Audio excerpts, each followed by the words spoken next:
Buenas tardes a todas y a todos. Buenos días para quienes se están conectando desde la región de las Américas. En nombre de todo el equipo de ONU Turismo, les agradecemos por acompañarnos en este webinar en el que abordaremos juntos la Convención Marco sobre Ética del Turismo de ONU Turismo. Les recordamos que este webinar está especialmente dirigido a los países de la región de las Américas con el propósito de dar a conocer este documento internacional y promover su adhesión. Les ruego mantengan sus micrófonos apagados hasta el momento de las preguntas e intervenciones para que desarrollemos mejor entre todos el encuentro. También quiero recordarles que este webinar está siendo grabado y vamos a subir en la web del observatorio la grabación del mismo. Para dar inicio, quisiera invitarlos a escuchar a nuestra directora ejecutiva, Zorica Urošević, que ofrecerá las palabras de bienvenida para dar inicio al encuentro. La señora Urošević se unió a la ONU Turismo en 2006 como secretaria ejecutiva. Desde el 2010 ha liderado la labor de posicionar el turismo en las agendas de la cooperación para el desarrollo y el comercio, a la vez que fortalecía el marco institucional de ONU Turismo. Desde 2015 ha sido representante especial de ONU Turismo ante las Naciones Unidas en Ginebra y directora de Relaciones Institucionales y Colaboraciones. Es miembro además de los comités de alto nivel sobre programas y sobre gestión de la Junta de los Jefes Ejecutivos de las Naciones Unidas. Entre 1993 y 2004 trabajó en Seychelles, en el Ministerio de Industria y en el Ministerio de Turismo y Transporte como economista y directora de cooperación internacional a nivel regional y mundial, y también con ONU Turismo y otras instituciones. Comenzó su carrera en Francia como directora de exportaciones del grupo Sogexport en París, después de finalizar sus estudios de grado en psicología de la Universidad Louis Pasteur y el máster en administración de empresas en el Institut de Promotion du Commerce de Estrasburgo. Ahora sí, le escuchamos, por favor.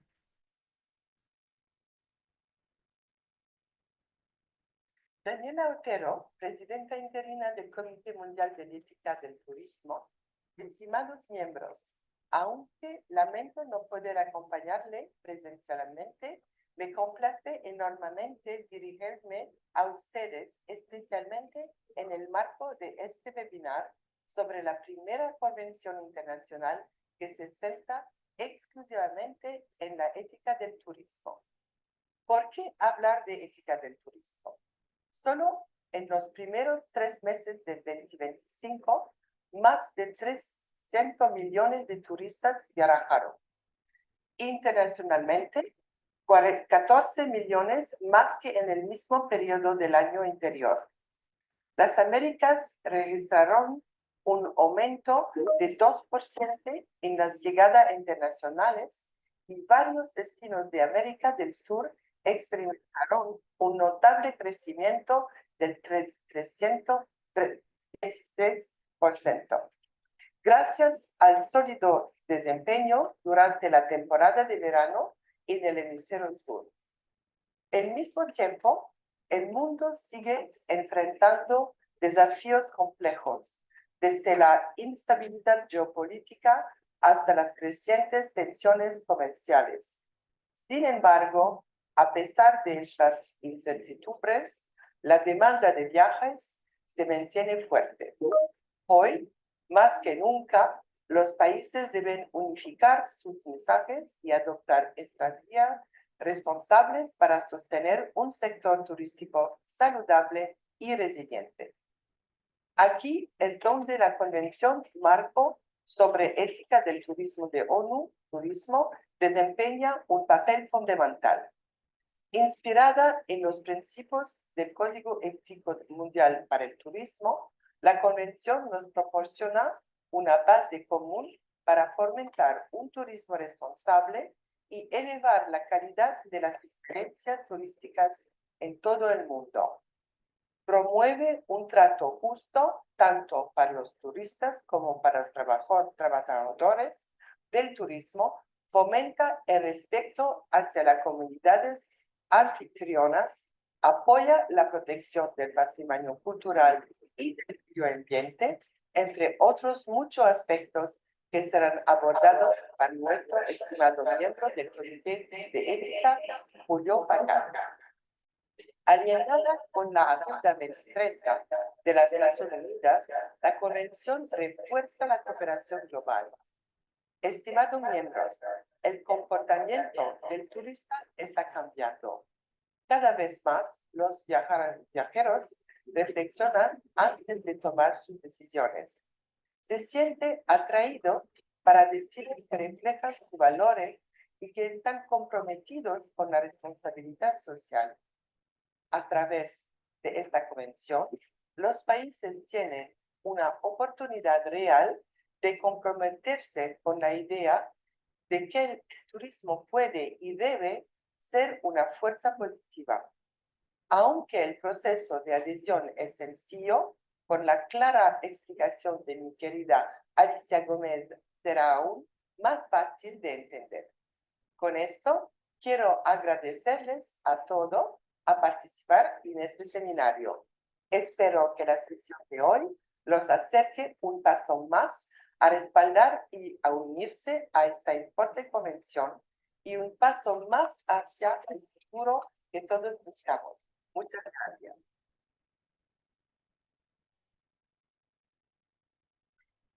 Muchas gracias. A continuación, la señora Daniela Otero, presidenta interina del Comité Mundial de Ética del Turismo, realizará una introducción a la sesión. La señora Otero es experta en el diseño de estrategias innovadoras para guiar a empresas y organizaciones en su transformación y mejora de resultados, incorporando principios éticos y de sostenibilidad. Fue CEO de la Organización Mundial Scale Internacional entre los años 2016 y 2022. Es miembro del Comité Técnico de la Red Iberoamericana de Destinos Sostenibles de la Biosfera y miembro de la Junta Directiva del Instituto de Turismo Responsable. Actualmente se desempeña como presidenta interina del Comité Mundial de Ética del Turismo de ONU Turismo. Por favor, Daniela, tienes la palabra. Gracias, Romina. Bueno, gracias en principio a la directora ejecutiva de ONU Turismo, la señora Soris Brosevi, por este mensaje que hemos recibido. Muy buenas tardes o muy buenos días para todas y para todos. Agradezco realmente vuestra presencia y predisposición para participar de esta, la primera webinar regional sobre la Convención Marco sobre Ética de Turismo y su protocolo facultativo. Quiero agradecer especialmente al señor Gustavo Santos, director regional para las Américas de ONU Turismo, por el apoyo en la organización de este encuentro. Y también quisiera agradecer de una manera muy personal y a la vez felicitarlo al señor ministro de Ecuador, Mateo Estrella, quien compartirá con nosotros en breve la reciente experiencia de su país en todo este proceso de adhesión. Muchísimas gracias, ministro, por acompañarnos en el día de hoy. Les comento que el Comité Mundial de Ética de Turismo es un órgano subsidiario de la Asamblea General de ONU Turismo y fue constituido en el año 2003. Como órgano subsidiario de la Asamblea General de ONU Turismo, el comité informa directamente a la Asamblea. Los miembros se eligen a título personal y no como funcionarios de gobierno o como representantes de sus países. Está integrado por 9 personas, un presidente y 8 miembros. Este Comité Mundial de Ética de Turismo, aquí tengo el honor de presidir en estos momentos, es un órgano independiente e imparcial y es también responsable de la promoción para un turismo más responsable, más sostenible y más accesible. Nuestro comité es el encargado también de la promoción del Código Ético Mundial para el Turismo, también de su evaluación y del seguimiento de la aplicación de todos sus principios que hoy vamos a ir compartiendo con todos ustedes en detalles. Este código representa un pilar fundamental en el desarrollo y la promoción de prácticas éticas dentro de la industria turística a nivel global. Es un conjunto, podríamos decirlo así, de principios y normas éticas que brinda un marco de referencia para todos los actores involucrados en el sector turístico, desde gobiernos, empresas, las comunidades locales y por supuesto también involucramos a los turistas, una parte esencial de todo este equilibrio. Pero bueno, con miras a fomentar su aplicación, la Asamblea General de ONU Turismo decidió allí por 2015 iniciar el proceso de convertir el Código Ético Voluntario en una convención internacional jurídicamente vinculante. Por supuesto, abierta a la ratificación de todos los Estados miembros. Hoy justamente mis colegas, el doctor Julio Facal, que es uno de los miembros del Comité Mundial de Ética del Turismo, y la directora de Asuntos Jurídicos y Estándares Internacionales de ONU Turismo, la doctora Alicia Gómez, nos van a brindar una valiosa información, tras lo cual, bueno, todos vamos a poder responder a las preguntas que tengáis referidas a este importante hito que esperamos pueda concretarse en breve y que es el principal objetivo en estos momentos de nuestro trabajo de todo el comité. Así que nuevamente gracias a todos ustedes por participar. Muchas gracias, Daniela, por tus palabras de bienvenida. Seguidamente agradecemos mucho la intervención del excelentísimo ministro de Turismo de Ecuador, Mateo Estrella, quien cuenta con una vasta y sólida trayectoria que lo posiciona como una figura destacada en el sector. Con casi 30 años de experiencia en el ámbito turístico y 2 décadas de trabajo en el sector público, ha sido un pilar en el desarrollo y la promoción del turismo de su país. Su dedicación y profundo conocimiento de la industria le han permitido desempeñar roles estratégicos en diversas entidades públicas, contribuyendo significativamente al fortalecimiento de políticas y proyectos claves para el crecimiento del turismo en Ecuador. Originario de Cuenca, el señor Estrella ha combinado su pasión por el turismo con una sólida formación académica y profesional. Su preparación incluye un profundo conocimiento en el ámbito legal, lo que le ha permitido asesorar a múltiples entidades públicas y privadas. Además, su experiencia en el sector educativo superior, donde ha ejercido como decano y director, demuestra su compromiso con la formación de nuevas generaciones de profesionales y su capacidad para liderar con visión y excelencia.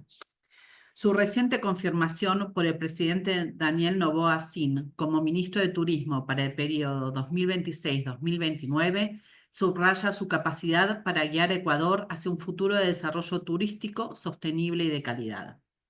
Quisiera comentarles además que Ecuador fue el primer país del mundo en comprometerse con los principios del Código Internacional para la Protección de los Turistas. Además, es el último país en adherir a la Convención Marco sobre Ética del Turismo y el primero de la región de las Américas en hacerlo.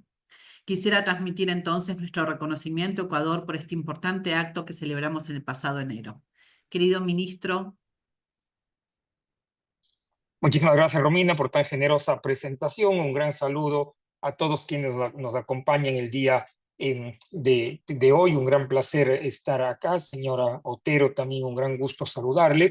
Y me han pedido que hable un poquito de las ventajas y de la perspectiva que tiene Ecuador en cuanto a haberse adherido a la convención. Entonces, básicamente me llena de orgullo y gratitud de estar aquí hoy para presentar brevemente esta experiencia de Ecuador ante este foro que propone uno de los compromisos más importantes para los destinos, la ética del turismo, que no es poca cosa, es un tema muy importante y muy trascendente para los destinos turísticos. Nada más haciendo un poquito de relación histórica, el 12 de septiembre del 19, la Asamblea General del ONU Turismo adoptó la Convención Marco sobre Ética del Turismo. El 31 de mayo de 2023, la Secretaría General Jurídica de la Presidencia de la República puso en conocimiento de la Corte Constitucional del Ecuador la Convención Marco sobre Ética del Turismo. El 16 de agosto del 23, la Corte Constitucional del Ecuador dictaminó la constitucionalidad de la Convención Marco sobre Ética del Turismo y dispuso que ese proceso pase a la Asamblea Nacional para su tratamiento y aprobación. El 22 de noviembre del 23, el presidente Daniel Noboa así remitió a la Asamblea Nacional la Convención Marco sobre Ética del Turismo, y el 16 de abril del 2024, el presidente Daniel Noboa Sin, luego de haber remitido la convención, fue aprobada por la Asamblea. Básicamente, el presidente la ratificó y el 24 de enero de 2025 depositamos el instrumento de adhesión a la Convención Marco de Ética Mundial del Turismo ante ONU Turismo. Es un proceso efectivamente que tiene muchos pasos debido a que esta convención pasa a ser parte de la ley nacional ecuatoriana. Al haberla sido aprobada por la Asamblea Nacional del Ecuador, la Convención Mundial de Ética del Turismo pasa a ser un ordenamiento jurídico de carácter obligatorio en el Ecuador. Entonces, eso es un tema muy importante a tratar y es un tema muy trascendente porque esos principios en realidad van a ser parte fundamental de lo que estamos haciendo. Entonces, los 9 principios de la Convención, y ahí quisiera detenerme un poquito, son una guía que enmarcan las acciones de desarrollo turístico y que son obligatorias. Permíteme destacar cómo los principios clave de esta convención se reflejan entonces ya en acciones concretas en Ecuador. Y lo mismo puede suceder en otros destinos que, al igual que nosotros, ven en el turismo una oportunidad de desarrollo equitativo. Nos esforzamos cada día más por contribuir al primer principio, al respeto y al entendimiento mutuo entre las personas y las sociedades. Por ello es que hemos priorizado el turismo accesible, creando experiencias que acercan a las personas, fomentan la tolerancia y fortalecen el tejido social. Y esto lo hacemos ya como un tema obligatorio en el Ecuador. El segundo principio, reconocemos al turismo como un medio de desarrollo personal y colectivo, especialmente en un país como el mío, donde el 95% de las empresas son pequeñas y medianas empresas, convirtiéndolo en un motor para el crecimiento económico y la innovación y la generación de empleo digno. Entonces, este principio se aplica de manera muy específica en el país. El tercer principio, Ecuador promueve al turismo como un factor de desarrollo sostenible, es decir, el 20% de nuestro territorio es protegido, no es área natural protegida.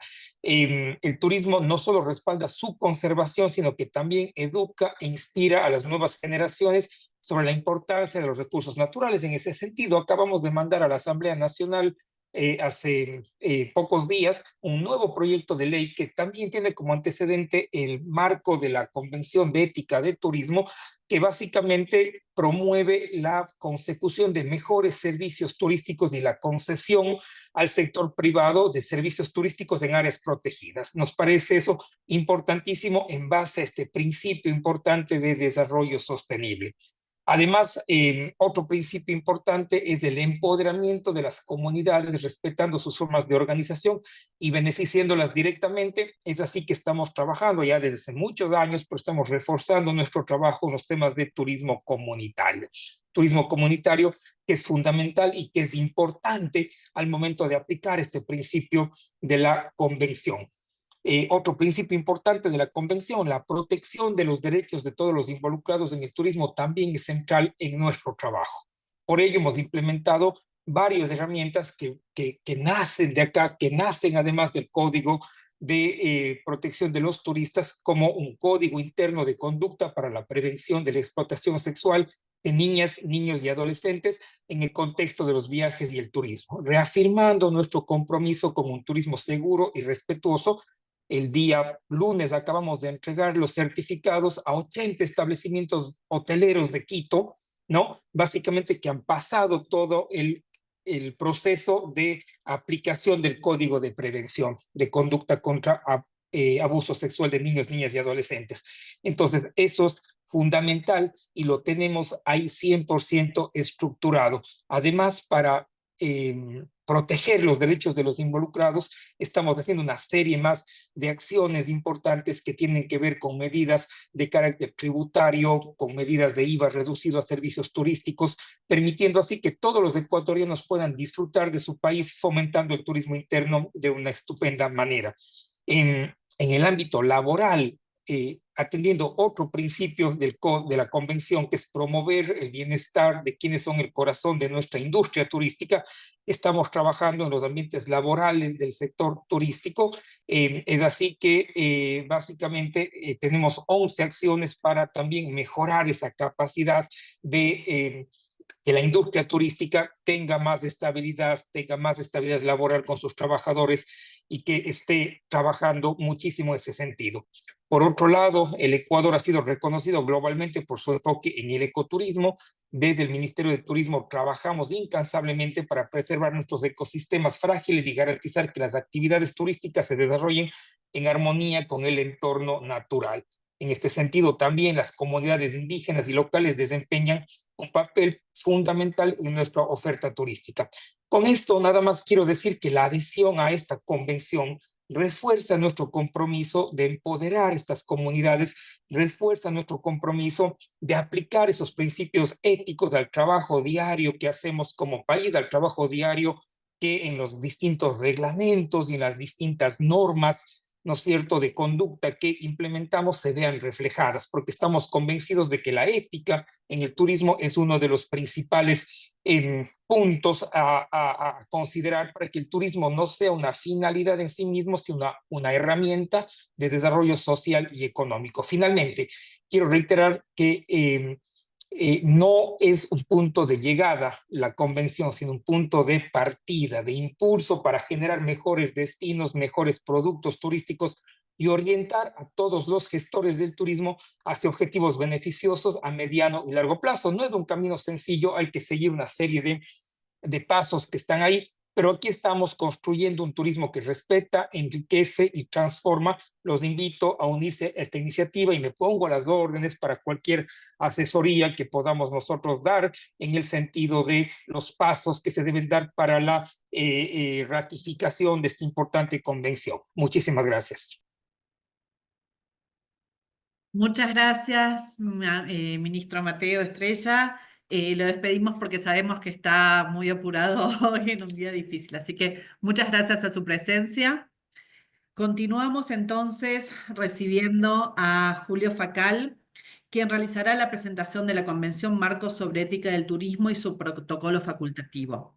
Les recordamos que esta sesión está siendo grabada y que luego podrán recuperarla en la web del Observatorio de Derecho del Turismo. El señor Facal es doctor en Derecho por la Universidad de la República de Uruguay, UDELAR, y posgraduado en Derecho Comercial.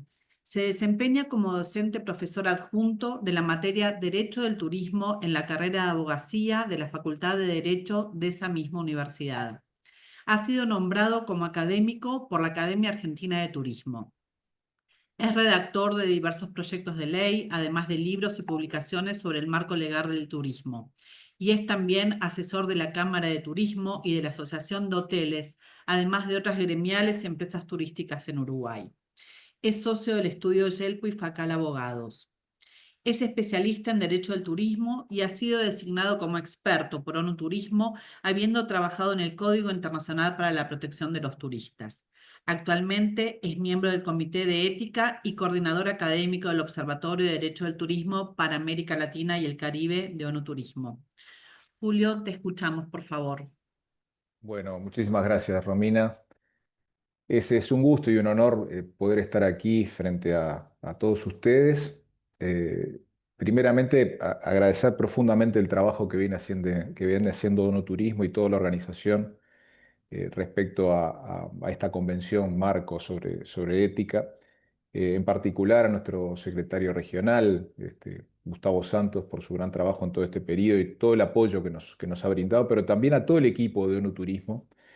Y particularmente a nuestra presidenta, Daniela Otero, a todos los miembros del Comité de Ética.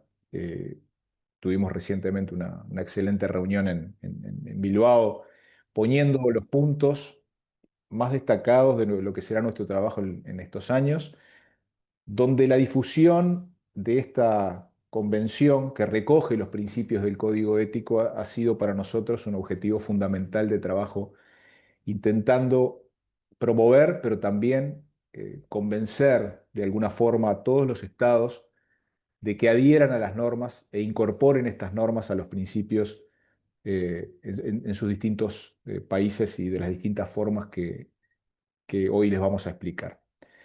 Entonces, también quiero agradecer al Departamento Legal, Alicia Gómez, que también nos está brindando un apoyo esencial, dado que todo esto se traduce necesariamente en un marco legal para los estados, o debería traducirse en un marco legal para los estados.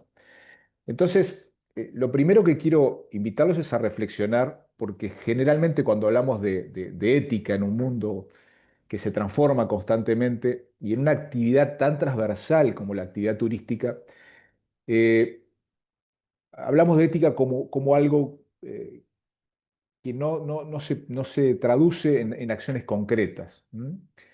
Y en realidad no se trata de hablar de valores ni de buenas intenciones cuando hablamos de ética, sino que es el modo que en el turismo todos elegimos de cierta forma vincularnos.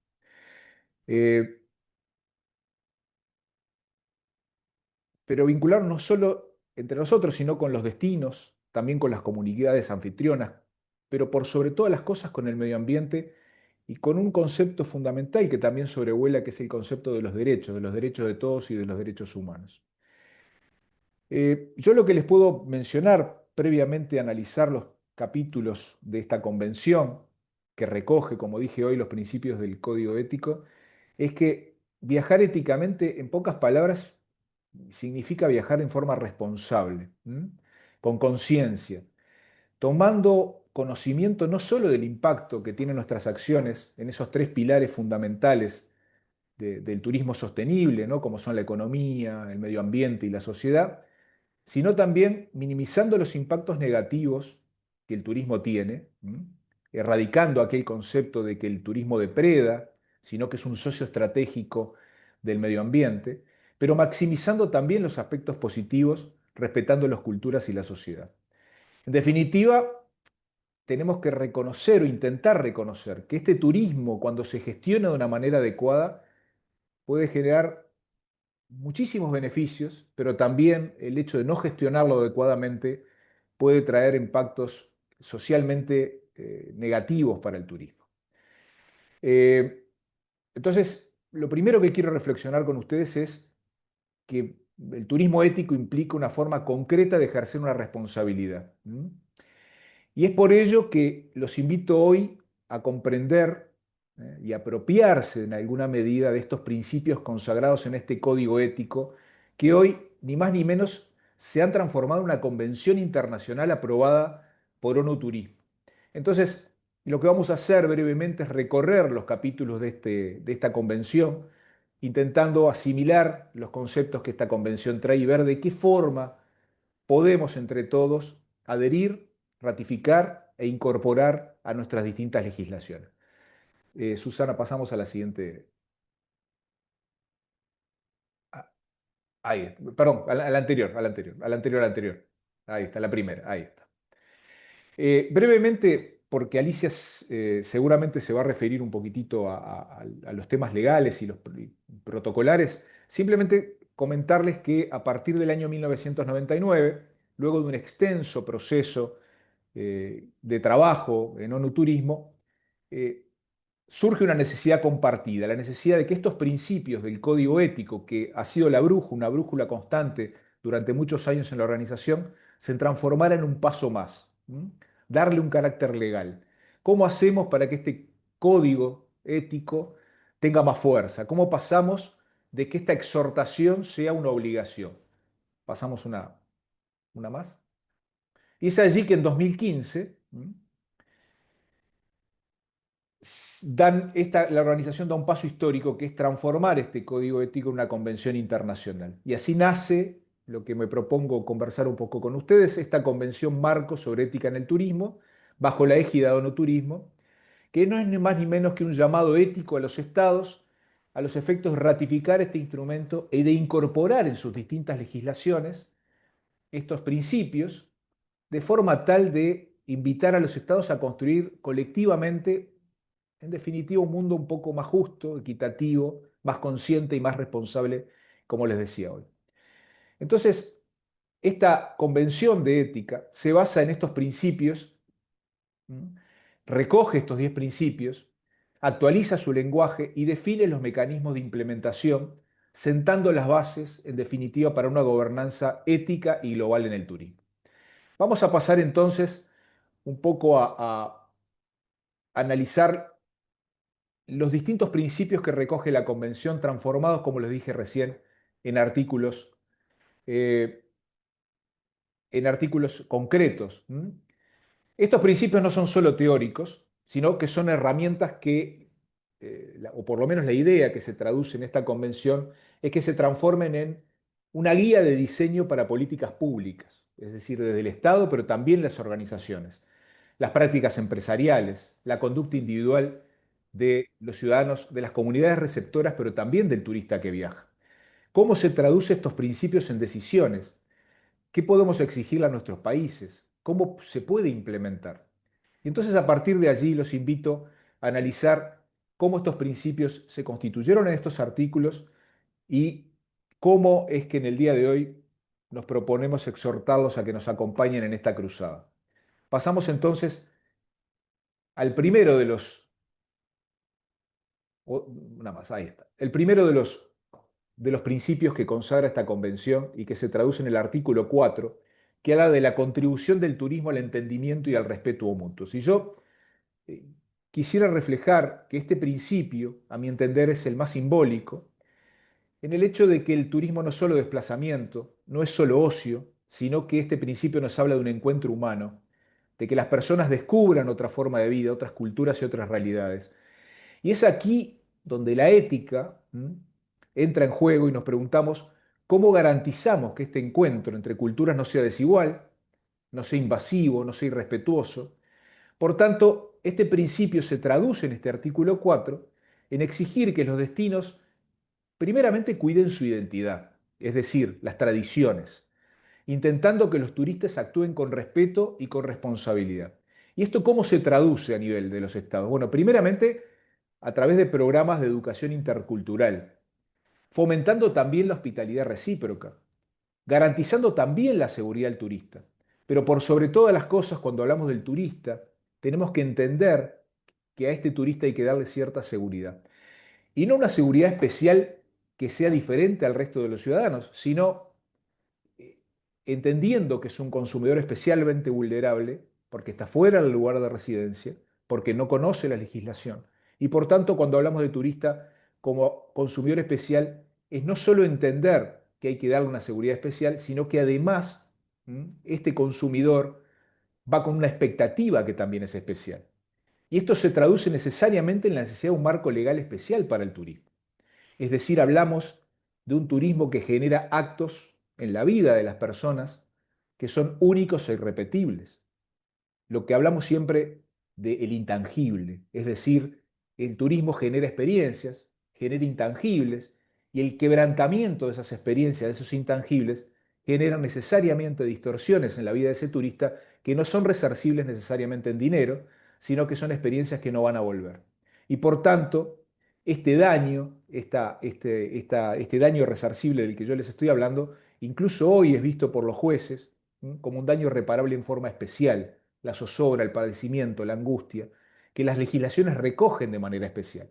Por tanto, esto hace que los estados se aboguen a implicancias mucho mayores en los aspectos legales, en la tutela y los derechos de ese turista. ONU Turismo viene trabajando intensamente, incluso de la pandemia para aquí, y nos ha tocado trabajar especialmente en herramientas fundamentales que también ayudan o contribuyen a cuidar la calidad del destino, como es el Código Internacional de Protección de Turistas, que recoge todos estos aspectos que la propia Convención de Ética en este artículo parece reforzar. Es decir, el tutelar los derechos de ese turista, el reafirmar las normas de consumo y las leyes turísticas, hablando de que prevención y asistencia son sinónimos de un destino seguro. Por tanto, este primer principio es una exhortación a todo esto que les estoy mencionando. También habla de responsabilidad no solo de los prestadores frente al turista, sino también del turista frente al destino. ¿Cómo debe ser la conducta del turista en ese destino? ¿Cómo debe ser la conducta del turista en ese país de destino?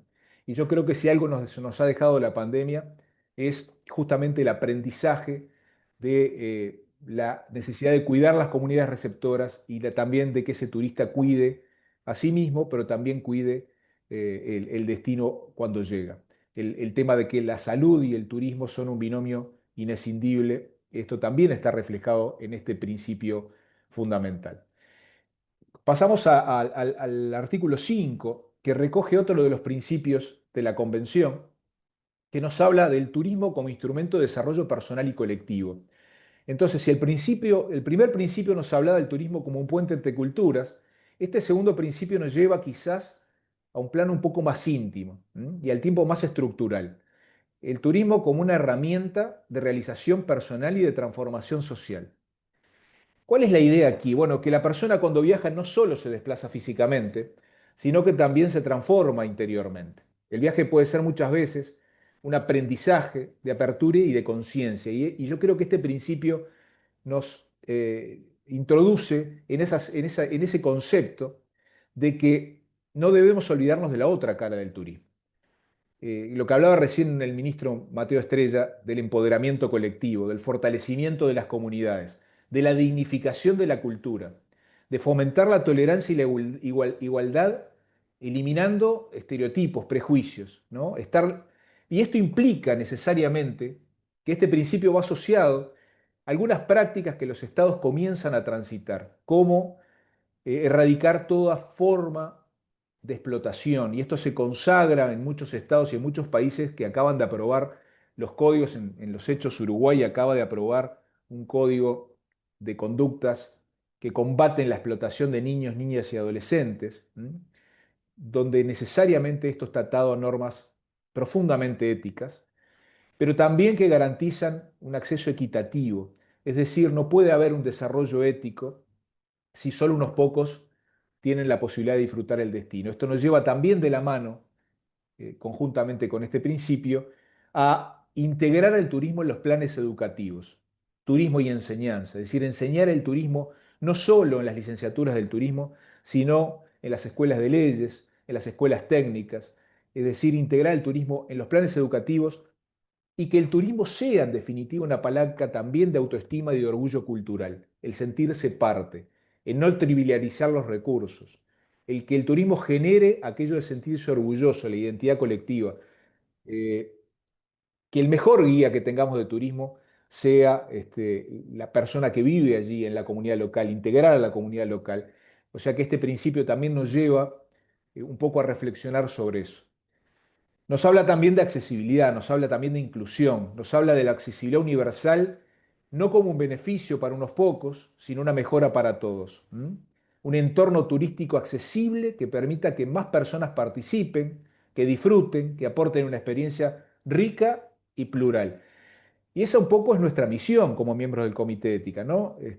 Exhortarlos a ustedes a integrar estos principios para lograr que cada viaje no deje solo una foto, sino que sea una huella en la vida de las personas, que quien viaja tenga esa huella positiva y esa concepción de la seguridad y la calidad del destino. Pasamos a otro de los principios que también está consagrado en esta convención.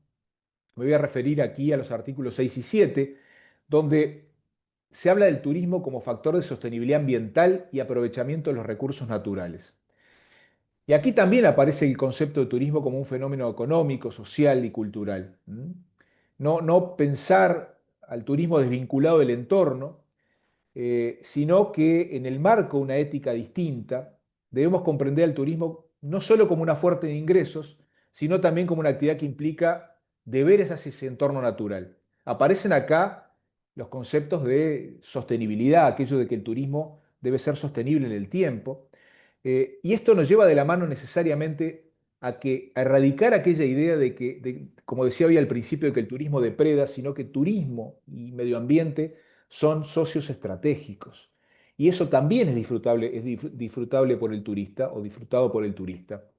La salvaguarda del entorno natural en la perspectiva de un crecimiento hace que la ética del turismo exija que el crecimiento no sea a expensas del entorno, ¿no? Sino que el desarrollo debe integrar la protección ambiental como parte también del modelo de negocios. Hacer desde turismo que no sea solamente sostenible, sino también sustentable, pero hacerle entender al prestador que esto debe ser parte del modelo de negocios. Y esto implica generar infraestructuras desde el inicio con criterios ecológicos. Hay ejemplos muchísimos en Latinoamérica. Yo recientemente trabajaba en algún proyecto con algunos países centroamericanos y algunos países como Costa Rica han incorporado políticas donde el crecimiento está condicionado al impacto ambiental positivo. Y son muchas los ejemplos que tenemos en Latinoamérica respecto de esto. El ahorro de recursos naturales como factor de desarrollo, eh, principio ético que se relaciona con la eficiencia en el uso de los recursos, la economía circular, el ahorro de energía, el suelo, la industria turística, especialmente en materia de hoteles. Esto también va de la mano con la responsabilidad social y corporativa. Hablamos aquí de un equilibrio entre el flujo turístico y el medio ambiente. Y en definitiva, este principio nos lleva de la mano a entender que una gestión responsable de los destinos implica necesariamente evitar algunos de los flagelos también que el turismo está trayendo. Y esto se logra con la búsqueda del equilibrio. La masificación turística, y hoy parece una contradicción, porque ¿cuándo íbamos a pensar que en algunos países europeos eh, las comunidades locales iban a salir a la calle con carteles de que no quieren más turistas, como está pasando en algunas grandes ciudades, donde la masificación y el tema de los inmuebles de uso turístico que no se ha regulado adecuadamente en materia de ordenamiento territorial y de medio ambiente han traído consecuencias negativas? Bueno, hay que buscar el equilibrio y yo creo que este principio nos pone en ese camino. La necesidad de buscar el equilibrio entre la protección de los ecosistemas vulnerables y un turismo ético que debe tener especial cuidado con los ecosistemas que son frágiles, integrando a la comunidad, protegiendo el medio ambiente y evitando, por tanto, que se generen esos desequilibrios que no son deseables ni para los turistas ni para las comunidades locales. Esto también es un llamado de acción a revalorizar no solo el ecoturismo, sino también el patrimonio histórico.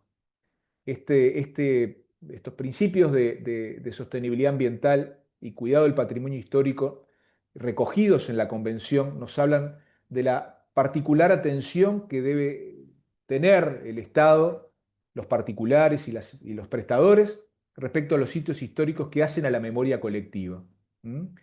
El acceso público a estos sitios. Y aquí destaco algunas herramientas que algunos países han implementado y que van de la mano con la Convención, como inventariar los recursos. Esto implica un conocimiento específico de los recursos turísticos con lo que cada país cuenta.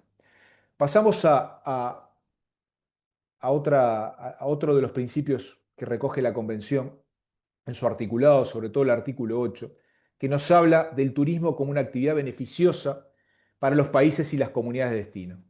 Y aquí quizás la Convención pone sobre la mesa uno de los temas más sensibles y al mismo tiempo más esperanzadores del turismo, ¿no? Porque nos habla de la capacidad de generar bienestar real en los destinos receptores. Eh, Desde la ética, este principio un poco nos obliga a mirar más allá de los indicadores tradicionales. ¿Cuánto empleo local se genera? ¿Qué porcentaje del gasto queda en la comunidad? ¿Qué nivel de participación, de qué forma integro a la comunidad? Que como yo decía hoy, quizás esa comunidad sea el mejor guía turístico, cuando esa comunidad llega a sentirse parte, cuando llega a hablar de la idiosincrasia, de la identidad colectiva y reivindicar eso como un valor en la comunidad toda. Y aquí también hablamos de turismo y territorio. Y no hay turismo sin territorio y por tanto, cuando hablamos de turismo y territorio, esto implica conocer, implica investigar, implica planificar e implica ordenar. Y en ese ordenamiento territorial necesariamente tiene que intervenir la comunidad. Ese ordenamiento territorial necesariamente tiene que lograr el equilibrio. Y aparecen aquí algunos factores asociados a ese ordenamiento territorial, como la descentralización, como la desestacionalización, como la diversificación de los recursos. Eh, un turismo mal ordenado, un turismo mal planificado, necesariamente va a ser una experiencia traumática para una sociedad que no está preparada para ello. El turismo implica no solo una mejora de los servicios para los turistas, sino también de servicios para los residentes, para que no pase lo que yo mencionaba recién, que se está transformando en un flagelo a nivel mundial y que los estados hoy no pueden controlar. La infraestructura debe ser accesible para la comunidad, pero también debe evitarse el conflicto entre el derecho al turista y el descanso de los habitantes. Y esto implica necesariamente fortalecer los marcos normativos. Esto debe traducirse en normas concretas. Hoy casi todos los países estamos trabajando mucho en ello. Uruguay acaba de aprobar una ley de inmuebles turísticos. También hablo de Uruguay porque tengo una referencia concreta y cierta.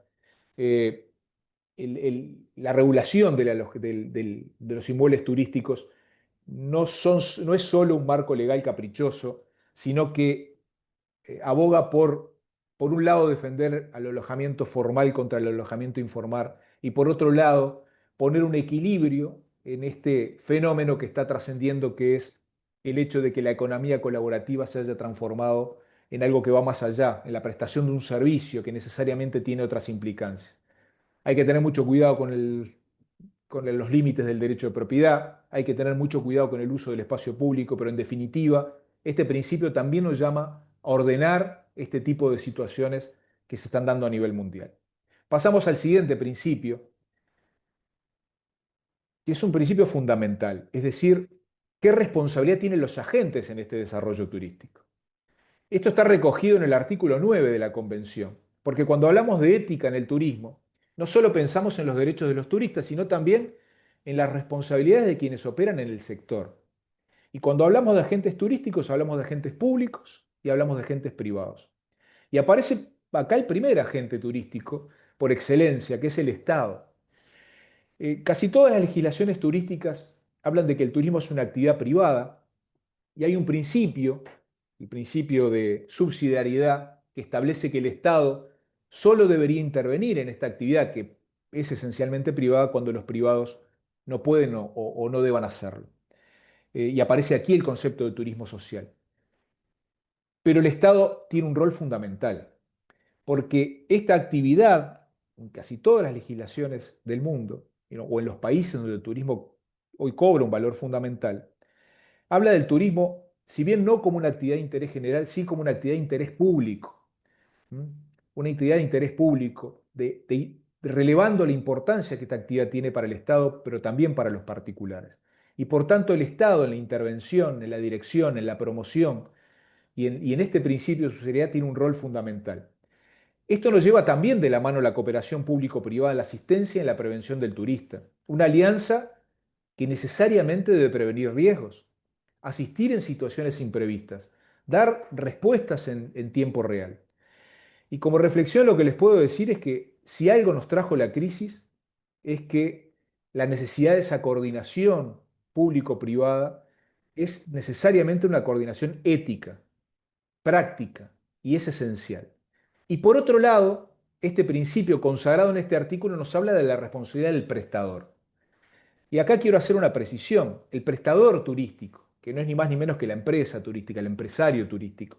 Hoy un turismo que ha evolucionado de esa concepción artesanal a una combinación de capital y trabajo. Este prestador turístico es llamado por casi todas las legislaciones del mundo a tener una diligencia media especial. Esto es un especial cuidado con el turista. Las reglas, las normas de consumo, las leyes turísticas le endilgan al prestador turístico una especie de no alcanza con prestar el servicio, sino que hay que hacer todo lo posible porque el turista lo goce de la mejor forma posible. Entonces, esto genera una conciencia en que ser prestador turístico va más allá de dar un simple servicio. ¿Por qué? Por lo que implica el turismo, por ese acto único y irrepetible del que yo les hablaba recién. Esto implica una responsabilidad en la información, porque la ética comienza allí, en informando el cómo, el para qué, el por qué. Y esto de brindar una información se traduce en normas concretas, clara, accesible, no ser un mero deber comercial, sino una obligación moral del prestador, de informar debidamente. Eh, el Código Internacional de Protección de Turistas que yo les mencionaba recién viene a dar una guía reforzando estos principios que normalmente tienen nuestras normas de consumo y las leyes de turismo. Y esto tiene un fundamento ético. Y vuelvo a reiterar que es la situación de vulnerabilidad que se encuentra el turista lejos del lugar de su lugar de residencia y en un contexto totalmente diferente. Por tanto, los sistemas de prevención, eh, repatriación en situaciones de emergencia, todo esto nos lleva a la necesidad de que los agentes turísticos deban informar los riesgos no solo de los servicios, sino también los riesgos del entorno. Y aquí esto nos lleva de la mano necesariamente a las tecnologías de la información, el habeas data, la protección de los datos personales, las famosas cookies. Eh, Hay autores que hoy establecen que la legislación va siempre corriendo de atrás a estos aspectos que generan las tecnologías de la información. La necesidad de que la protección de los datos personales queden a salvaguarda de estos turistas que muchas veces no saben, no conocen y no las tecnologías de la información van avanzando tan rápidamente. También en este artículo vemos que juega un rol fundamental la prensa especializada en este deber de información, en la clave de la construcción de la percepción turística del destino que va a tener el turista. Y por tanto, un turista más informado va a ser un turista que va a poder tomar decisiones de forma mucho más segura y que necesariamente esto va a llevar de la mano a una confianza general en la percepción del destino. Este artículo entonces nos pone en la senda de ese deber de información, de ese mundo, en este mundo hiperconectado, una ética en el plano digital que se vuelve tan importante hoy en día, donde el turismo se vende en su mayor parte, en un 90% por Internet, como la ética presencial que de pronto teníamos en la década del 70 y del 80. Y pasamos aquí al artículo 10, que nos habla de un principio fundamental, que es el derecho al turismo. Más allá de que haya una discusión de si el turismo definitivamente es un derecho humano o está consagrado como un derecho humano, nadie duda de que tiene todas las características de un derecho humano, o por lo menos de un derecho de tercera generación, de aquellos que como el consumo, que como la ecología contribuyen a mejorar la calidad de vida de los individuos. Pero hablamos entonces del turismo, en este derecho al turismo, no solo como el derecho a conocer y a disfrutar del mundo, sino que acá hay un cambio de paradigma, un cambio de la lógica tradicional. ¿Mm? Es un derecho de todos, es un derecho de las comunidades más vulnerables. Y por tanto, si es un derecho de todos, este principio nos lleva de la mano, el derecho al turismo, a que deben existir políticas públicas que garanticen este derecho, condiciones que lo hagan posible, un entorno que no discrimine. En definitiva, ¿qué implica este principio del derecho al turismo recogido en la Convención en su artículo 10? Implica, primero, que el turismo social deje de ser una excepción para convertirse necesariamente en una política de integración. Y acá el Estado tiene un rol fundamental. En segundo lugar, que existan facilidades económicas para que los sectores más vulnerables accedan al turismo. Que los destinos sean accesibles no solo físicamente, sino cognitivamente para personas que no accedan con la misma capacidad. Hoy el concepto de discapacidad en el mundo es muy amplio. Las leyes que hablan de la discapacidad hablan de cualquier alteración física, psicológica, emocional, eh, y por tanto obligar a los prestadores a avanzar en grados de discapacidad muchas veces es muy difícil, pero es necesario entender que el Estado solo no lo puede hacer y por tanto hay que incentivar de alguna forma a los prestadores a que avancen en esos grados de accesibilidad en los servicios que están prestando. Y esto se hace necesariamente con exoneraciones, esto se hace con incentivos para que los prestadores acompañen este proceso. Uno siempre piensa en las discapacidades más comunes, que son las discapacidades físicas. Pero cuando las leyes de discapacidad hablan de discapacidad, el concepto es muy amplio. Por tanto, cuando se habla de un turismo inclusivo, cuando se habla de un turismo accesible, cuando se habla del derecho al turismo, se habla de un concepto muchísimo más amplio. Hoy los países comienzan a hablar de un turismo para todos, incluir a las personas con discapacidad, a los adultos mayores, a los sectores excluidos. Esto implica normas claras, o sea, que este derecho al turismo y esta exhortación que nos hace la Convención hace que los países tomen conciencia y de alguna forma comiencen a transitar este proceso. Alianzas con operadores, medidas concretas, pero también en la promoción, no solo en el discurso. Paquetes turísticos para personas que requieran de un turismo especial.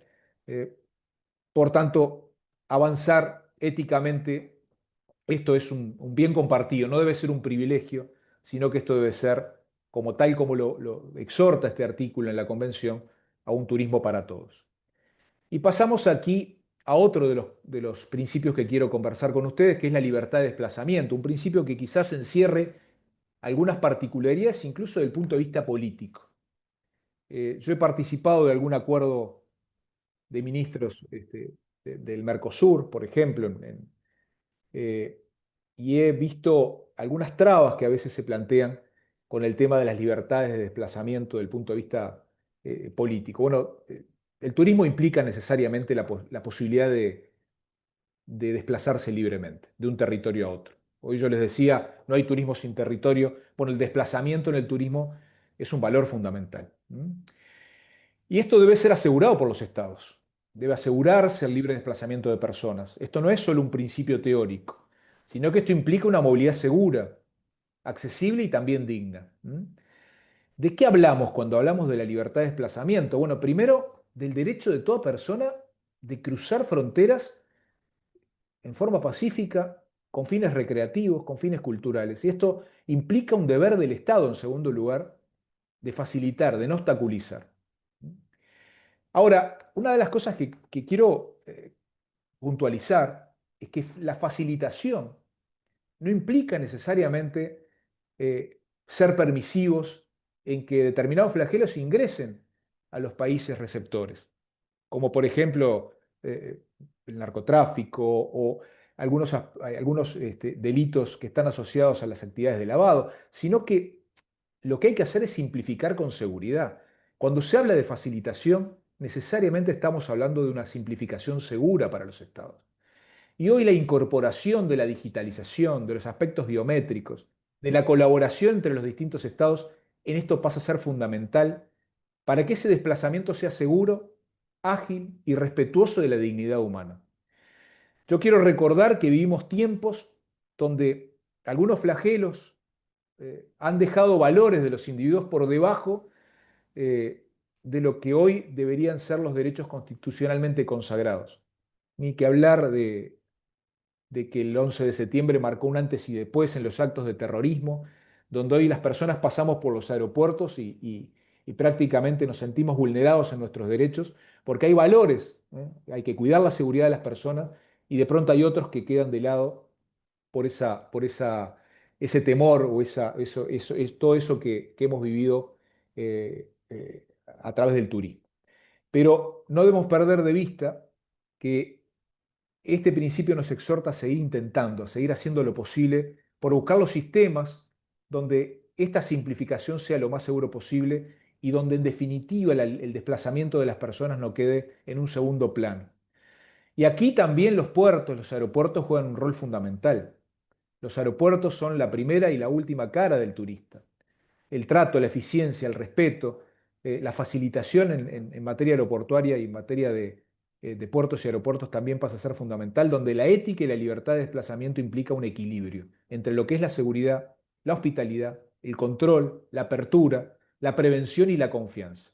Entonces, este principio, en definitiva, nos dice que los países que garantizan esta libertad con responsabilidad y transparencia necesariamente se van a configurar en destinos seguramente confiables y en destinos seguros. Por último, tenemos un principio que también es sumamente importante. El artículo 12 toma del Código Ético este principio general donde se habla de los derechos de los trabajadores y los profesionales del sector. Hablamos hoy de que no hay un turismo ético, si quienes hacen posible esa experiencia turística no tienen normas adecuadas, no tienen respeto, los trabajadores y los empresarios del sector. Y aquí se reconoce algo fundamental. El turismo ético empieza con las condiciones de trabajo. Y esto también es disfrutado por el turista. Hay que recordar que el turismo genera millones de divisas, pero también genera millones de empleos en todo el mundo.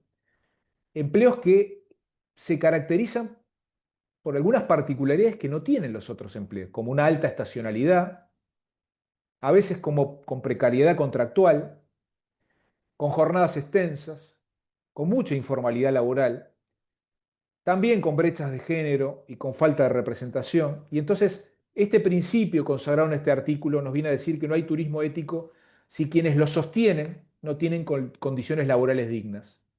Esto supone promover normas laborales específicas para el sector turístico. Y con esto no quiero sonar conservador, sino que entiendo que el turismo el primero es una actividad que no admite interrupción. El turismo no se le puede decir a un turista que una oficina de turismo está cerrada un 1 de año porque los empresarios no quieren pagar horas extras dobles. Hay que buscar los regímenes específicos para que el turismo sea un turismo que no admite interrupción, una actividad que no admite interrupción. Pero también que se reconozcan las particularidades de esta actividad, los horarios, la estacionalidad, los seguros de desempleo especiales. Entonces, este principio nos lleva de la mano a eso, a valorar la formación profesional, pero también a un entorno laboral amigable para el sector. El turista, como les dije hoy, disfruta de un marco de cuidado de los trabajadores del sector, advierte si el personal está siendo explotado o poco motivado, percibe si hay dignidad en la atención o en la frustración. Y por esto garantizar los derechos de los trabajadores del sector, pero también de los profesionales del sector, no es solo una cuestión jurídica, es una cuestión de calidad, de hospitalidad y de coherencia sumamente ética. Por tanto, como miembro del Comité de Ética, lo que queremos transmitirles con esto es que los trabajadores del turismo no son un recurso, sino que son sujetos de derecho y, en definitiva, el rostro humano del destino. Y los países, de acuerdo con el principio, deberían trabajar muchísimo más en esto. Yo quiero también hacer referencia a un aspecto que, si bien no está en el articulado, hace al destino, que es la promoción. Cuando hablamos de... Vamos a pasar una diapositiva más. Ahí está. Todos los países están preocupados por la promoción del destino y yo creo que aquí se resume en esta diapositiva un gran desafío de la región y del mundo, que es cómo construir confianza en un destino, en un entorno que cambia todo el tiempo, que es incierto, que es competitivo. Eh, y desde ONU Turismo y desde el Comité de Ética decimos como con claridad que la promoción ética no constituye solo una imagen, ¿no? Sino que implica la construcción de un destino confiable, de un destino que tenga reputación y sostenibilidad. Cuando nosotros hablamos de un plan de promoción turística, cualquier país que hable de un plan de promoción turística habla de atraer corrientes turísticas, habla de desconcentrar, habla de diversificar, pero por sobre todas las cosas habla de un marco seguro y confiable. Y el objetivo de cualquier plan de promoción es promover integralmente el destino. Y yo les puedo asegurar que promover un destino ético es promover un destino confiable, es promover un destino transparente, seguro. Por tanto, herramientas como el Código Internacional de Protección de Turistas al que hacía referencia hoy, pero por sobre todas las cosas lo que hoy nos convoca, que es esta convención que recoge los principios éticos, seguramente van a ser un destino más confiable y más seguro. Eh, Cualquiera de nosotros se pregunta eh, por qué hay tanta demora en que los países adhieran o ratifiquen esta convención. Y el cometido hoy de esta conferencia, que es uno de los objetivos centrales que se ha propuesto el Comité de Ética, justamente exhortar y concientizarlos a ustedes que no hay ningún obstáculo para, como nos decía el ministro Mateo Estrella hoy, avanzar en la adhesión y la ratificación de esta convención. Pasamos a otra diapositiva, y acá hay una cita de un autor que establece claramente, por un lado, la flexibilidad del turista de elegir el momento y el destino, el concepto de riesgo, y por otro lado, la poca flexibilidad que tienen los destinos de recuperarse ante actos imprevistos, como una pandemia de la que venimos de vivir en los últimos años. Y yo creo que si algo nos enseñó la crisis es justamente esto, ¿no? De que la ética y los valores éticos en tiempos de crisis ponen de manifiesto la vulnerabilidad de una actividad turística que necesita reforzarse. Eh, la reconstrucción basada en valores, la capacidad de aprender del error, son pilares del turismo ético. Y por eso quería hacer la breve referencia a esto. Y terminar e ir redondeando esta parte que me ha tocado, hablando un poco de que, en definitiva, cuando hablamos de turismo ético, hablamos de un turismo con conciencia del impacto ambiental. Sí, pasamos una más. Sí. Ahí está. Que hablamos de esfuerzos por promover la sostenibilidad, la equidad económica en los destinos.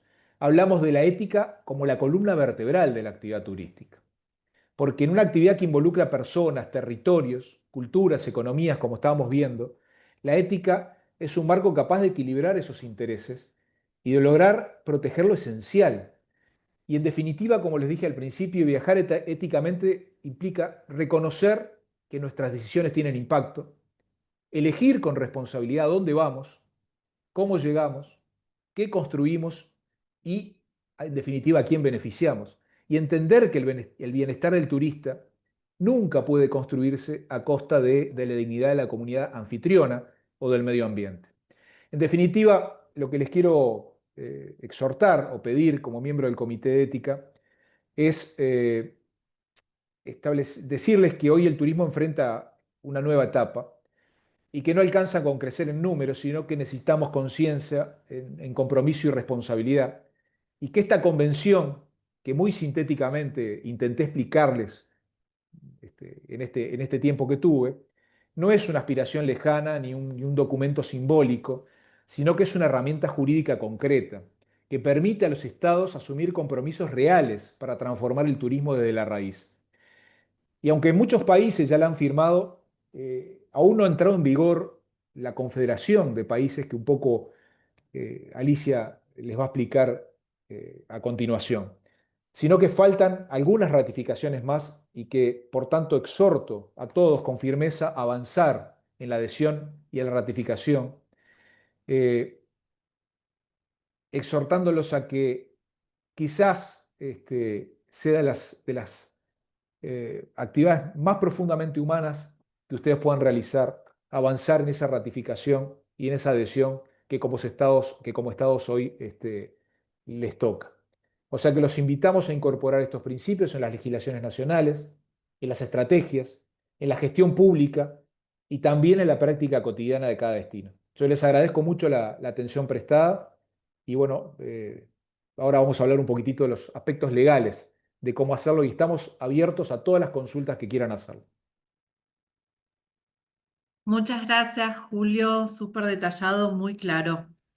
Seguidamente, entonces, la doctora Alicia Gómez, directora legal de ONU Turismo, nos explicará el proceso de ratificación y adhesión a la convención, abordando los aspectos jurídicos y procedimentales involucrados. La señora Alicia Gómez cuenta con 20 años de experiencia en las Naciones Unidas, de los cuales 15 han sido en ONU Turismo, donde ejerce como asesora jurídica desde el año 2017. En este cargo participó en el proceso de conversión del Código Ético Mundial para el Turismo, así como en las negociaciones para la adopción de la Convención Marco sobre Ética del Turismo. Asimismo, lideró el proceso de elaboración del Código Internacional para la Protección de los Turistas, que en las Américas tiene ya 12 países comprometidos, y entre otras actividades impulsó también la creación del primer Observatorio de Derecho del Turismo para América Latina y el Caribe. Actualmente desempeña el rol de directora del Departamento de Asuntos Jurídicos y Normas Internacionales, de aquí de ONU Turismo, y desempeña las funciones del depositario de la Convención Marco sobre Ética del Turismo y de su protocolo facultativo por parte de la Secretaría General de ONU Turismo, de conformidad con el artículo 25 de dicha convención. Alicia, puedes tomar la palabra, por favor. Muchas gracias, Romina. Yo sé que para ti, para mí, hoy es un día especial porque nosotras estuvimos en 2015 cuando la Asamblea General de ONU Turismo decidió transformar el código en una convención.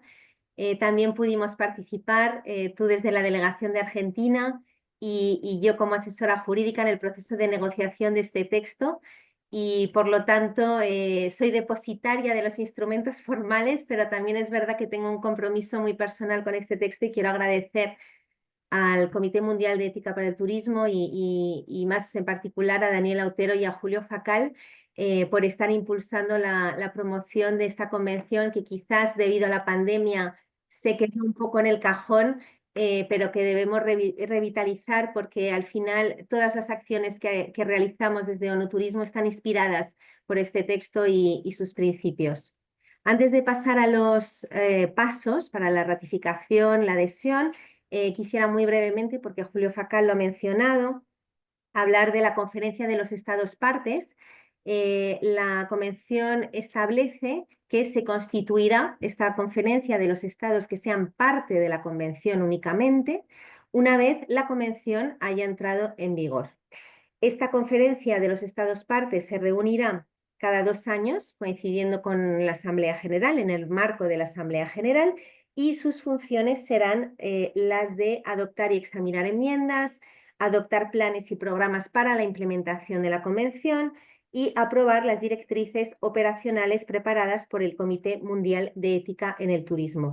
Es, por lo tanto, una conferencia que será muy importante para dar eficacia jurídica, para poder interpretar estos principios y para poder trasladarlos a una implementación efectiva en los países que se hayan comprometido a comprometerse jurídicamente con esta convención.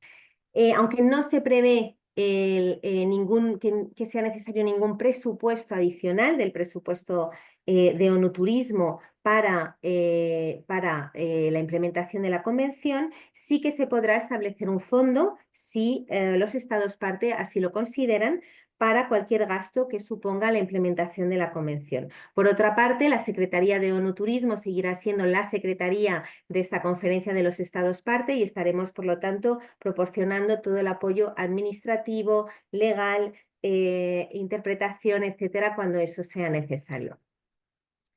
Vamos a pasar ahora a ver las disposiciones finales de la convención que resumen todos los pasos protocolarios. Voy a ser muy breve en cuanto a la firma, dado que la convención establecía un plazo para que los países pudieran firmar la convención. Esta firma, no obstante, no significaba ningún compromiso jurídico, sino simplemente una intención política. El plazo se estableció desde el 16 de octubre de 2019, que es cuando se adopta la convención en los 5 idiomas por la Asamblea General, hasta el 15 de octubre de 2020, justo el periodo de pandemia. Bien, en ese plazo podemos seguir a la siguiente y una más. En ese plazo, Indonesia fue el primer y el único estado que firmó la convención. A través de esta firma, Indonesia se comprometió a realizar los mejores esfuerzos para ratificar o adherir a la convención en un plazo posterior. Entendemos que están todavía en ese proceso y me quisiera enseñar también la foto de cuando en plena pandemia vinieron a indicar su compromiso. Y creo que quizás el hecho de que justamente se adoptara la convención justo antes de la pandemia también ha supuesto un poco un retraso, ¿no? en la adhesión por parte de los países a la misma. Una vez finalizado el plazo de la firma, los países pueden ratificar, aceptar, aprobar o adherir a la convención. Es el caso de Ecuador y el caso de otros 4 países que voy a pasar a detallar a continuación. Y es a través de esta ratificación, aceptación, aprobación o adhesión que manifiestan su voluntad de comprometerse de manera jurídicamente vinculante a los principios de la Convención y de integrarla en sus ordenamientos jurídicos internos.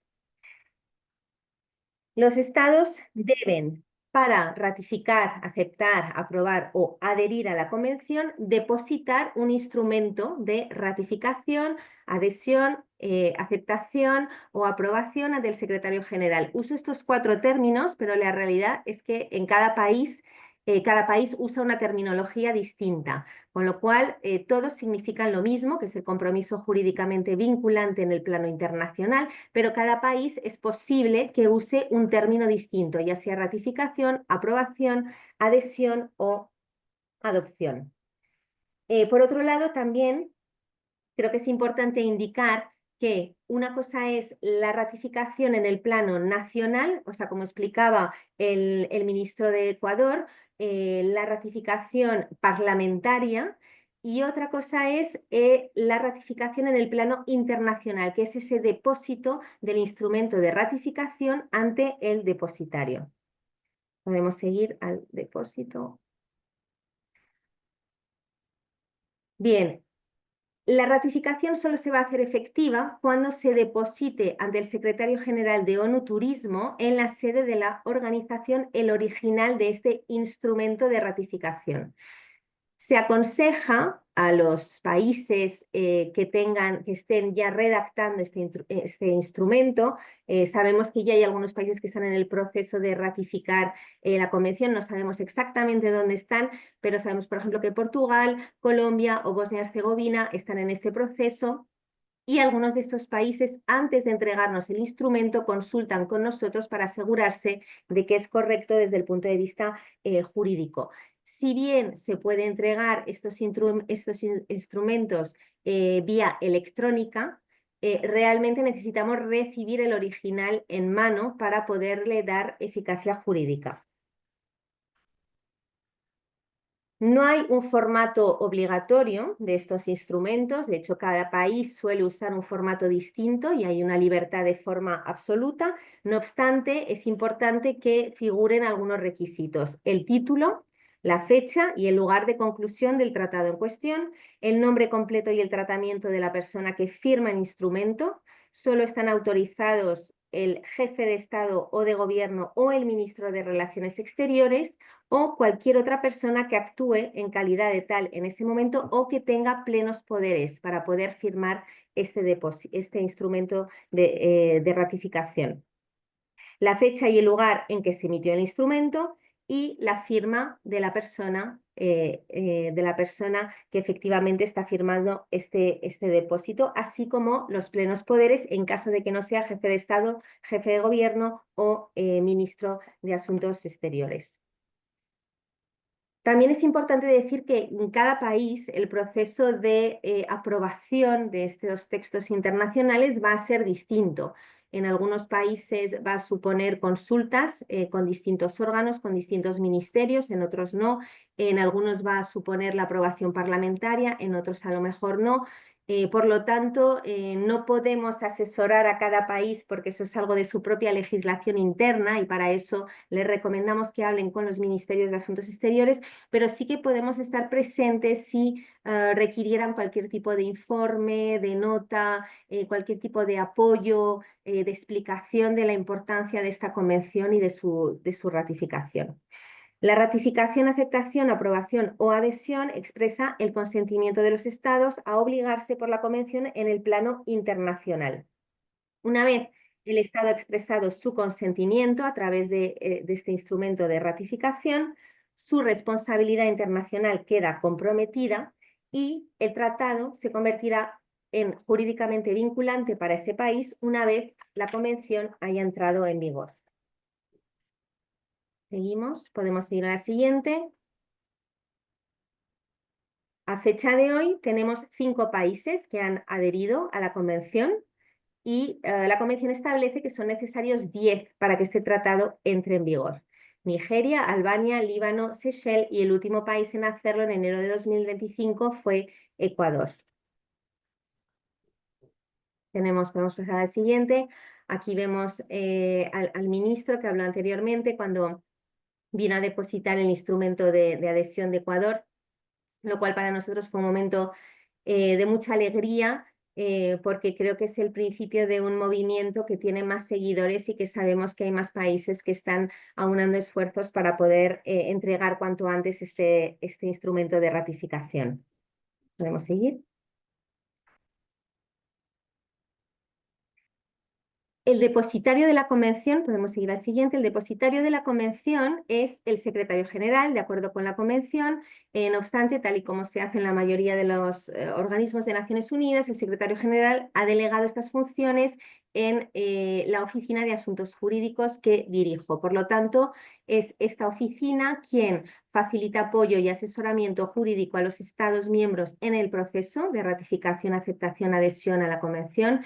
Recibimos y verificamos y registramos todos los instrumentos relativos a la Convención y también notificamos a los Estados miembros de todos los instrumentos y acciones relativas a la Convención, ya sean instrumentos de ratificación, reservas, propuestas de enmienda u otros. Para ello y para poder asesorarles de la mejor manera posible, hemos creado una página web del depositario donde pueden encontrar notas explicativas sobre el procedimiento que seguimos para la adopción de la Convención, pero también sobre todos los pasos para la ratificación y la entrada en vigor. también pueden encontrar modelos de instrumentos de ratificación, adhesión, aceptación y modelos de instrumentos de plenos poderes que son puramente indicativos porque, como bien digo, cada país puede usar la forma que considere oportuna, pero que pueden quizás guiarles y ayudarles en el proceso. Seguimos. Y vamos ahora al protocolo facultativo de la Convención Marco sobre Ética del Turismo. Hemos hablado de la convención, de los principios que están en la convención, pero hay un anexo a esa convención que es un instrumento jurídicamente independiente, pero que es muy importante, que es este protocolo que establece un mecanismo de conciliación voluntario relacionado con la interpretación o la aplicación de la convención. Este protocolo establece que en caso de controversias entre dos o más estados partes en el protocolo o un estado parte y uno o más agentes turísticos, se pueden remitir estas controversias al Comité Mundial de Ética del Turismo, que actuará como mecanismo de conciliación independiente y voluntario. No estamos hablando de un mecanismo judicial, sino de un mecanismo de conciliación para cualquier controversia que pueda surgir entre estados partes o entre estados partes y agentes del desarrollo turístico. Este protocolo lo que viene a hacer es a complementar la convención, pero como digo, de manera totalmente independiente. Es más, se puede ratificar únicamente la convención y no ratificar el protocolo. De hecho, y podemos seguir a la siguiente. De los 5 países que han ratificado la convención, solo 2 han ratificado el protocolo facultativo, lo cual es totalmente válido y también tienen esa opción. Siguiente. Y con esto concluyo exhortándoles y uniéndome a mis colegas para exhortarles a ratificar esta convención, que creo que es la base de todo lo que hacemos en ONU Turismo, que es también la base sobre la cual estamos desarrollando otros instrumentos jurídicos como el Código Internacional de Protección de los Turistas, que, como bien decía el doctor Julio Facal, no deja de ser un desarrollo de uno de los principios de la convención, y es también la convención que guía prioridades que los países nos han marcado para el programa de trabajo del Observatorio de Derecho del Turismo de América Latina y el Caribe, con lo cual creo que su ratificación va a servir para impulsar todas las acciones que estamos realizando juntos. Muchas gracias y estamos a su entera disposición para cualquier consulta, ya sea hoy durante la reunión o más adelante en el correo, que yo creo que podemos también poner en el chat del depositario, donde estamos a su entera disposición. Gracias. Muchas gracias, Alicia. Muy clara la presentación. A partir de ahora vamos a dejar un breve espacio abierto por si hay alguna inquietud, alguna consulta o comentario que quisieran hacer. Aprovecho para recordarles que vamos a priorizar las preguntas que vengan desde los representantes de los Estados miembros, que próximamente intentaremos avisarles cuanto antes. Vamos a hacer una sesión especial para el sector privado y para la academia sobre el Código Mundial para la Ética en el Turismo, pero en principio pueden abrir sus micrófonos y hacernos las consultas.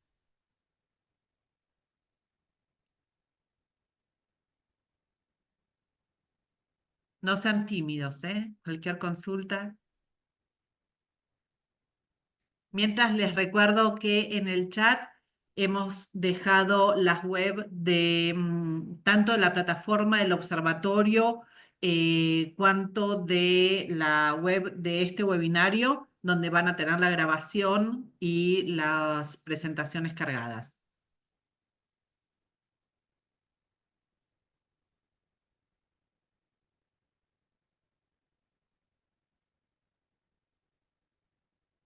¿Ninguna pregunta?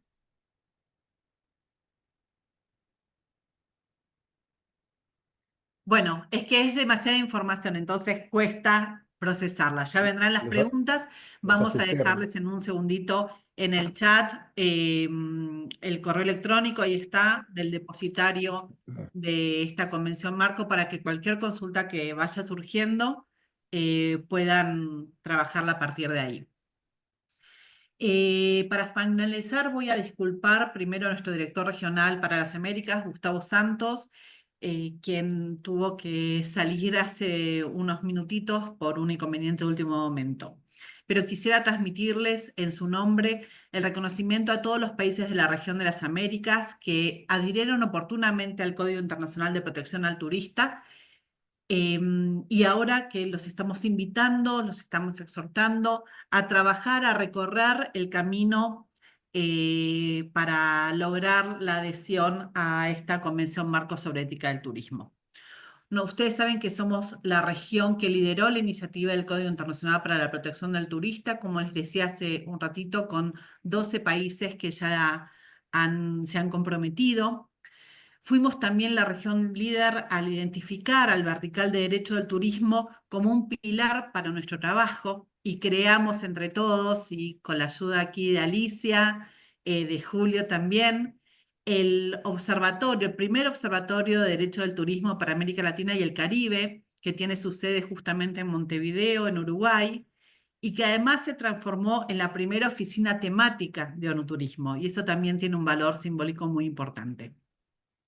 Entonces, nuevamente en nombre de nuestro director regional y creo que de todo el equipo de quienes estamos aquí, del Departamento de Ética, Cultura y Responsabilidad Social y por supuesto del Departamento de Asuntos Jurídicos y Estándares Internacionales, queremos alentarlos a recorrer el camino que ya transitó Ecuador para apoyar y para adherir a esta Convención Marco sobre Ética del Turismo, que es un instrumento que nos impulsa a promover prácticas turísticas más sostenibles, más respetuosas, más inclusivas.